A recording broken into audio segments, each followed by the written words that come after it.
At the yard of Cliffy Miller and chatting as usual to Nick Paddock. The yard enjoyed a super Monday and I'm sure they'll be hoping to carry on Friday.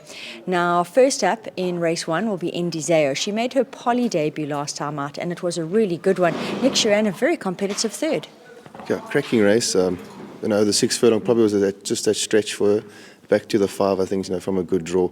She's going to be speedy, going to be quick, and I think they're going to have to go and catch her. And I think she's going to be a big runner in the race. Good to hear. We move to race 3. 2 runners step out here. Ospaso, he's not been far back in both local starts so far. Joining him will be Pilgrim. Now, he was never in his race last time out, but his penultimate, which was over course and distance, was very encouraging.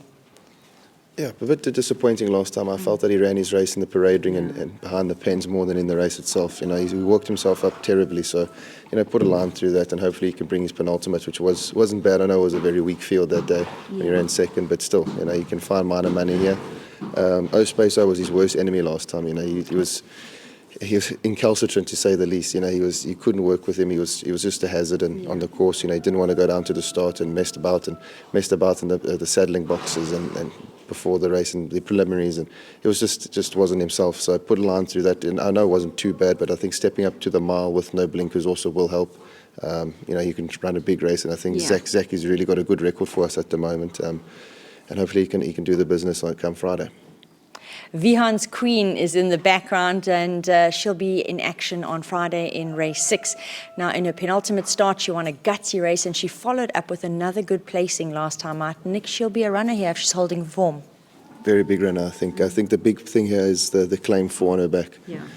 She's got a lot of these fillies that she's met in other conditions, played stone cold. I think honourable member that we beat her over a short head, now with 2.5 kilos better off from the 1900 run. This is her trip. I think she's going to be a big runner here, and I think she's probably one of the better ones on the day.